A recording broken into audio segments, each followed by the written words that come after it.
Hey everyone, Stacey Murphy here with a quick video on how temperatures affect the growth of your plants. Now this is something you're probably pretty aware of. You've probably heard a lot about this, but what I'm going to do in this video is I'm going to simplify it down to 3 temperatures that you're going to get to know, and it's going to tell you most of everything you need to know for the growing season. It's going to get you like 90% of the way there. So for a lot of people, they hear about this thing called growing zones in the United States, and they think that it's the answer to knowing when to plant things.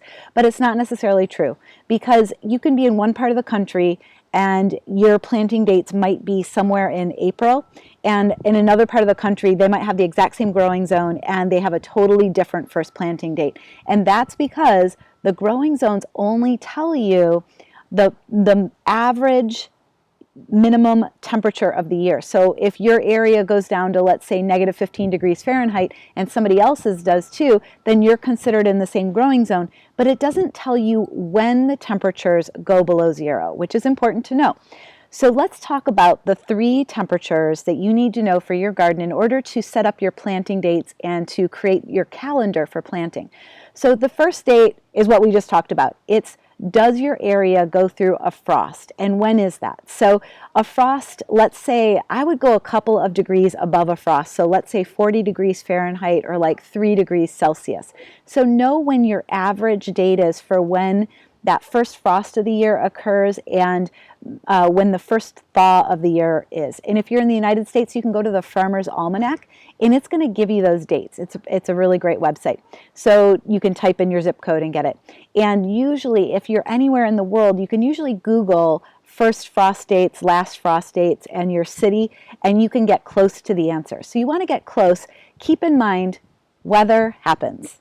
Every year is going to be a little bit different, and that's okay. You're just trying to get a general sense so that you can start watching the weather and know when you're going to plant those things out, because you need to be ready for it, right?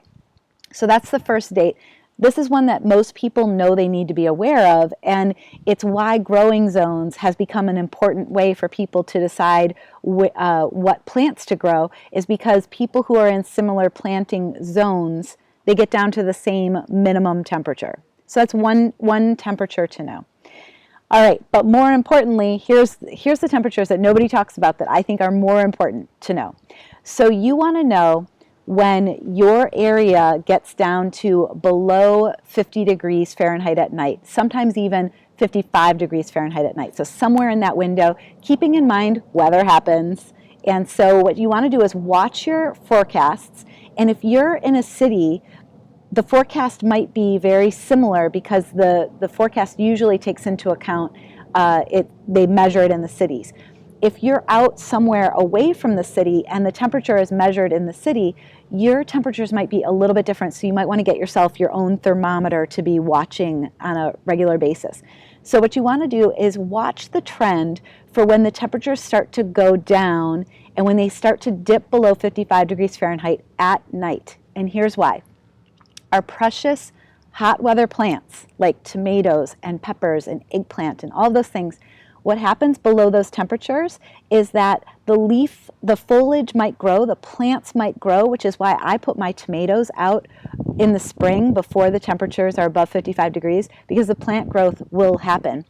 But what happens at 55 degrees Fahrenheit is that any blossoms that are on the plant, if the temperatures aren't getting above 55 degrees Fahrenheit regularly at night, those blossoms just drop off and then you don't get any fruit. So that's how you start to time when your plants are going to come into season.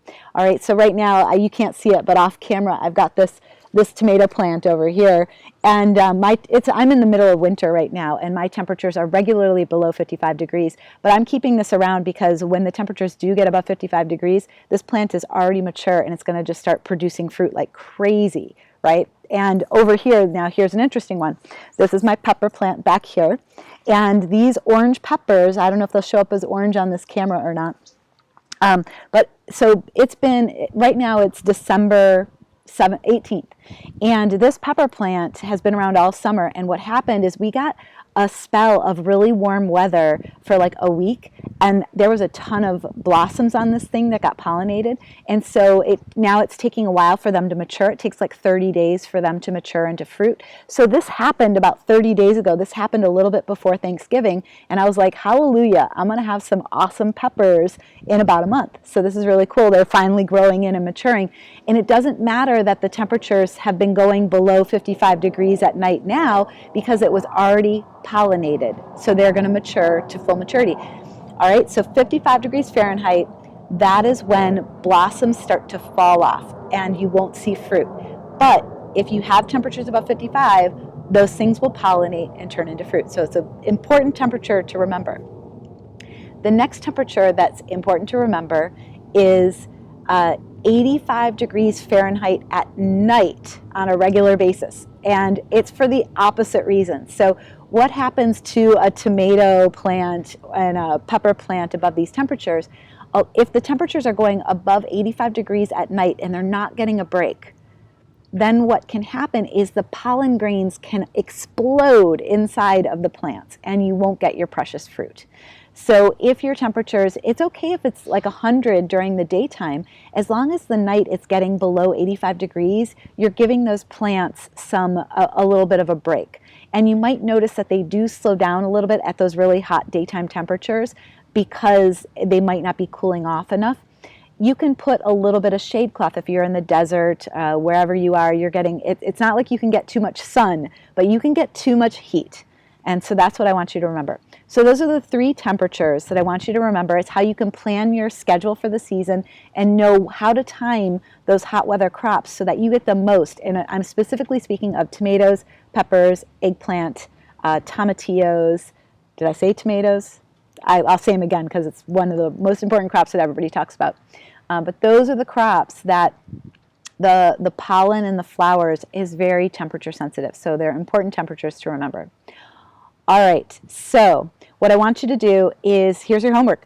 Go online and look to see when the average temperatures, and there's data, there's climate data websites where you can see this from past years. Look to see what are the typical ranges of days, maybe within a week, where your temperatures are above 40 degrees Fahrenheit, you're thawing, or 3 degrees Celsius.